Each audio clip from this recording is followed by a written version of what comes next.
주체로서 만들었을 때 과연 어떠한 제국이라는 것을 일본이 만들고자 하는 제국이었는가, 그리고 그것이 구미가 만든 제국과 어떻게 다른가 라는 것을 생각을 해야 한다고 저는 생각했습니다.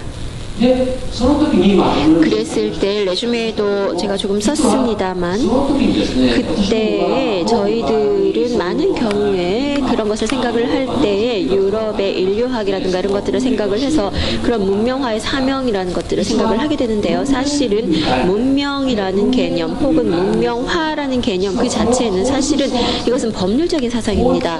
법률이나 제도의 개념입니다. 다시 말하면 구미가 자신들의 유럽에서 만든 국제법이라는 것을 세계적으로 확대시켜 나가는 데 있어서 다양한 문화의 차이가 있습니다만, 그 문화의 차이라는 것을 문명이라는 기준에 의해서 정리를 하게 되는 것이죠. 뭐 미개나 야만 문명, 미개 문명은 국제법의 주체가 되지 않기 때문에 불평등 조약을 하게 만든 겁니다. 중국과 조선은 그렇습니다. 그리고 그것에 대해서 야만이라는 것은 인간이 아니기 때문에 이 인간이 살고 있지 않은 곳입니다. 여기에는 그냥 자기 마음대로 들어가서 전쟁을 통해서 먼저 자기가 차지한 쪽이 가지게 되는, 유럽만이 가지고 있는 자기 마음대로 만든 지역이고 거기에 자기 나름대로의 식민지를 만든 것입니다. 이러한 문명화의 표준, 기준, 이 문명화의 표준이라는 것은 그러한 기준에 의해서 사실은 일본이 문명 개화라든가 이런 부분들은 이런 법률상에 있어서의 적용시키기 위해서 만든 것입니다. 여기에 대해서 유럽의 경우에는 웨스턴 프린시플이라고 얘기를 하는데, 그러한 입법에 근거하지 않으면 안 되는 것입니다. 어떻게 일본이 자신의 고유한 법정을 만든다 하더라도 유럽에서 보자면 그것은 결코 문명이 아니기 때문에 어떠한 훌륭한 법률을 만들었다고 스스로 생각을 하더라도 그것은 사실은 독립을 인정할 수가 없는 것입니다. 그렇기 때문에 유럽의 법률을 사용할 수밖에 없는 것입니다. 그와 동시에 이것은 굉장히 유럽이라는 것은 어떤 의미에서는 역사적인 이야기이긴 합니다만, 유럽을 비난할 생각은 없습니다만, 그 동시에 일본은 네덜란드와 통상조약을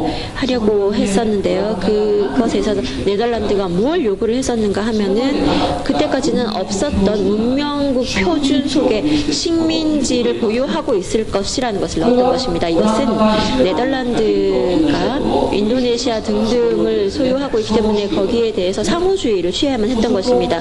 그렇게 하게 되면 상호주의끼리 조약을 맺기 위해서는 일본도 식민지를 가지고 있어야만 한다라는 것이 되는 것이죠.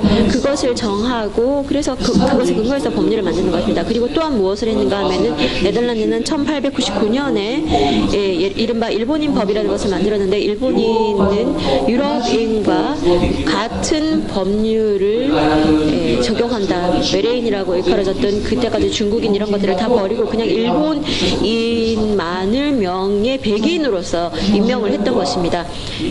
제가 이야기하고 싶은 것은 일본이 독립국가로서 독립하고 주권국가로서 독립을 하는 데 있어서는 동시에 그 제국의 건설이라는 것이 강제되었다라는 그런 측면이 있다는 것입니다. 이것은 제가 정당화하려고 하는 생각은 아닙니다만, 사실은 그러한 것이 19세기에서 20세기에 걸쳐서 국제법에 있었다라는 사실은 역시 여기에서 짚고 넘어가야 된다고 생각합니다. 그리고 그와 동시에 사실은 좀 전에 말씀드렸던 이번에는 그러면은 문명국 표준, 문명국이라는 것은 도대체 무엇인가 했을 때 그것은 그 당시에는 기독교 문명이었습니다. 기독교와 같은 문명이라면 문명국이라고 인정을 했던 것이죠. 그런데 1630년대에 이슬람에서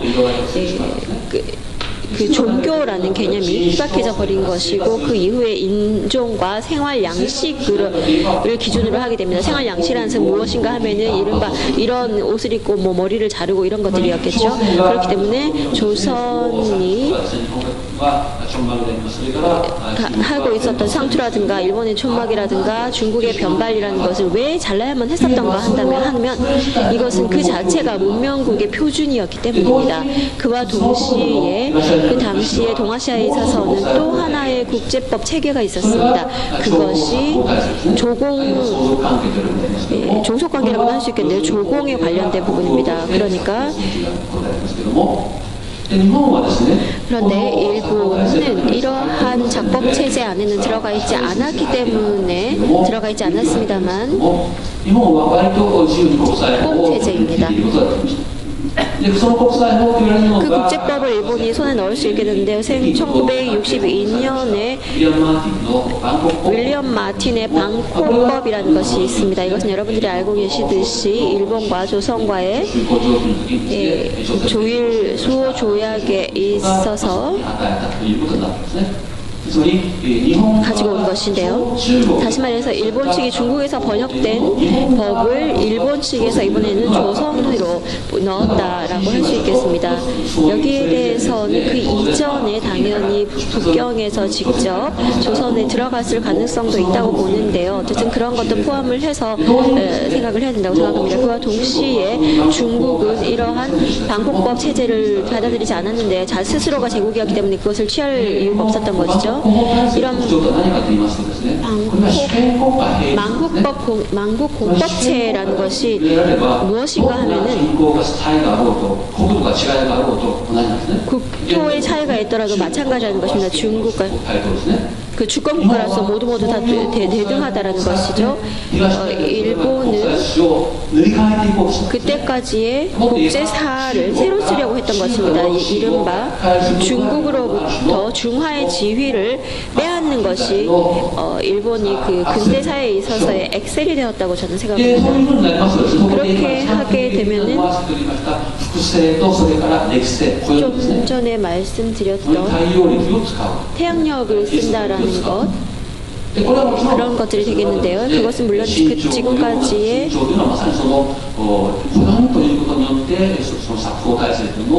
그 침공 체제라는 것을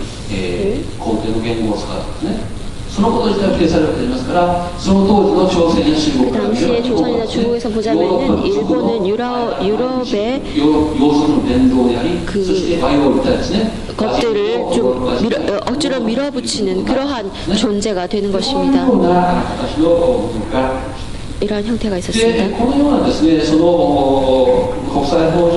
이런 국제법상의 더블 스탠더드라는 것이 존재를 하고 있는 가운데 그 식민지가 만들어지게 되는 것인데요. 저는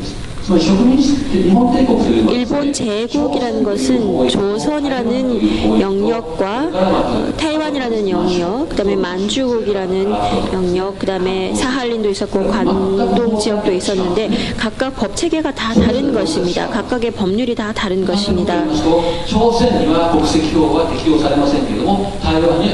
조선에는 국적법은 적용이 안 되지만 타이완에는 적용이 되는 것입니다. 또 타이완에 적용하고 조선에 적용하지 않는 것도 있었습니다. 일본 국내에도 그러한 경우가 있었던 것입니다. 류큐와 아이누는 일본에서 이방역이었기 때문에 그 실제로 그 20년, 30년 이후에 일본이 거기에 대해 그 지역에 대한 지배력을 가졌던 것입니다. 다시 말해서 각각이 다른 지역의 결합이 되는 것입니다. 그렇게 일본은 이른바 국제법을 사용을 하면서 식민 점령을 해나가는 것인데요. 그러한 가운데서 일본은 더블 스탠더드를 제공했습니다. 단적으로 말하면은 국제법에 의해서 유구 처분을 하고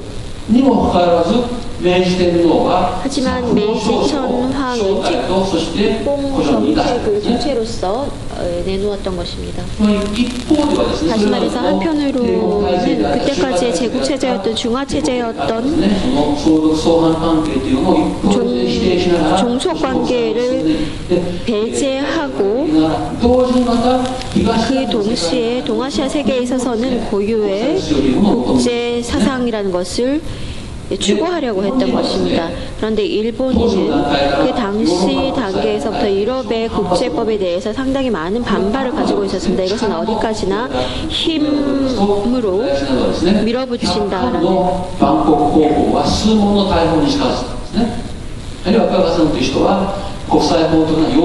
국제법이라는 것은 유럽의 그 갑법이다라고 얘기를 했습니다.